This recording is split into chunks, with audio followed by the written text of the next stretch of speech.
Automobile రంగంలో భారత్ దూసుకెళ్తోంది. ప్రపంచ స్థాయిలో మెరుగైన ఫలితాలు రాబడుతోంది. ముఖ్యంగా అమ్మకాల్లో ఇండియా రికార్డ్ క్రియేట్ చేస్తోంది. భారత్ ప్రపంచ దేశాల కంటే ముందు వరుసలో ఉంది. ఇండియాలో ఇలా ఉంటే పాకిస్తాన్లో మాత్రం ఇందుకు భిన్నంగా ఉంది. అక్కడ కార్ల అమ్మకాల్లో బాగా క్షీణించింది. ఇండియాలో ఒక్క రోజులో అమ్మే వాహనాలకు దాయాది దేశం నెల రోజుల్లో కూడా అమ్మలేకపోతున్నారు. PAMA సంస్థ సర్వే చేసి వెల్లడించింది. పాకిస్తాన్లో నవంబర్ 2023లో కేవలం 4,875 కార్లు మాత్రమే అమ్ముడుపోయాయి. అక్కడి అమ్మకాలు 15,432 కార్లు అమ్మిన పాక్ ఈ ఏడాది అమ్మకాలు భారీ స్థాయిలో పడిపోయాయి. పాకిస్తాన్లో కార్ల అమ్మకాలు భారీగా తగ్గడానికి కారణం పాకిస్తాన్ ఆర్థిక పరిస్థితులేనని సర్వేలో తేలింది. కరెన్సీ తరుగుదల, అధిక పన్నులు, ఆటో ఫైనాన్సింగ్ వంటివి ఖరీదైనవి కావడం కూడా ధరల పెరుగుదలకు కారణమని తెలుస్తోంది. నిత్యావసర వస్తువులే కొనలేని పరిస్థితిలో ఉన్న ఆ దేశ ప్రజలకు కార్ల కొనుగోలు అసాధ్యమైపోయింది.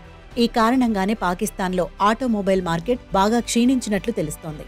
Pak Suzuki, Indus motor company limited, Honda atlas car వంటి ప్రధాన వాహన తయారీదారుల అమ్మకాలు వరుసగా 72%, 71%, 49% వరకు క్షీణించాయి. మరికొన్ని సంస్థలు పూర్తిగా ఉత్పత్తి నిలిపివేసి ప్లాంట్స్ కూడా మూసివేశాయి. పాకిస్తాన్లో కార్ల అమ్మకాలు అలా ఉంటే ఇండియాలో మాత్రం కార్ల విక్రయాలు గత నెలలో జోరుగా సాగాయి. నవంబర్ 2023లో మారుతి సుజుకి ఇండియా సేల్స్ 164,439 యూనిట్లు, టయోటా కిర్లోస్కర్ అమ్మకాలు 17,818 యూనిట్లుగా నమోదయ్యాయి. గత నెలలో దేశంలో జరిగిన మొత్తం కార్ల అమ్మకాలు 3.60 లక్షల యూనిట్ల కంటే ఎక్కువ. పాకిస్తాన్లో అమ్ముడైన కార్ల సంఖ్య భారతదేశంలో సగం రోజులో అమ్ముడైన కార్ల సంఖ్య కంటే తక్కువేనని తెలుస్తోంది.